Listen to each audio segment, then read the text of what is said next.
இன்றைய கர்த்தருடைய வார்த்தையின் வெளிப்பாட்டை கவனிக்கலாம். கலாத்தியர் 6ஆம் அதிகாரம் 9ஆம் வசனம். நன்மை செய்கிறதிலே சோர்ந்து போகாமல் இருப்போமாக, நாம் தளர்ந்து போகாமல் இருந்தால் ஏற்ற காலத்தில் அறுப்போம். Sowing and reaping.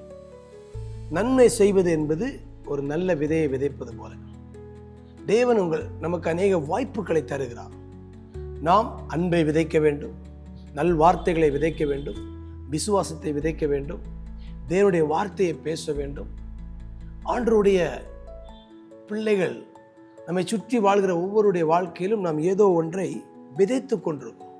இங்கு சொல்லப்படுகிறது நன்மை செய்கிற சோர்ந்து போகும். சில நேரங்களில் நன்மை செய்யும் பொழுது, நன்மை பெற்றவர்கள் நன்றி இல்லாமல் போகும் பொழுது நமக்குள்ளே சோர்வு வந்துடும். ஆனால் நீங்கள் நன்மை செய்து அவரிடத்திலிருந்து பலன் கிடையாது. நீங்கள் நன்மை செய்யும்போது தேவனிடத்திலிருந்து உங்களுக்கு பிரதிபலன். ஆகையால ஏற்ற காலத்திலே நாம் அறுப்போம். நான் உங்களை பார்த்து சொல்கிறேன், உங்களுக்கு ஒரு அறுவடையை தேவன் வைத்திருக்கிறார். ஆகையால நீங்கள் இன்றைக்கு செய்து கொண்டிருக்கிற நன்மையை நீங்கள் நிறுத்திவிட வேண்டாம். ஆவியான ஒவ்வொருவருக்கும் வித்தியாசமான விதத்திலே நன்மை செய்யும்படியான திறனையும் வாய்ப்பையும் கொடுத்திருக்கிறார்.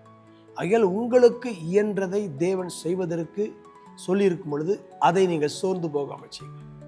மனிதர்களை பார்த்து நீங்கள் நன்மை செய்வதை நிறுத்தி விடாதீர்கள். உங்களுக்கான பலன் வந்து கொண்டிருக்குது. அது நிச்சயமாக உங்களுடைய அறுவடையை கொண்டு வந்தே தீரும். அந்த விசுவாசத்தோடு நீங்கள் நன்மை செய்யுங்கள். ஜெபிக்கலாம். கர்த்தாவே, ஜெபிப்பது, உதவி செய்வது, கர்த்தாவே அன்பை பகிர்வது, இவையெல்லாம் ஒரு நன்மை செய்கிற ஒரு அற்புதமான ஒரு விதையாக இருக்கிறது. அதை நாங்கள் செய்யும் பொழுது ஏற்ற காலத்தில் அறுப்போம் என்கிற ஒரு விசுவாசம் உண்டாகட்டும். இந்த நாளிலே சோர்வுகளை நான் எடுத்து போடுறேன். அவர்களுக்குள்ள ஒரு மறுபடியும் ஒரு புதுப்பிக்கப்பட்ட உற்சாகம் வரட்டும். தொடர்ந்து சீக்கிரத்தில் அறுவடை பெற்றுக்கொள்ள கிருபை கொடுப்பீரார். ஆசீர்வாதம் இயேசுவின் மூலம் பிதா.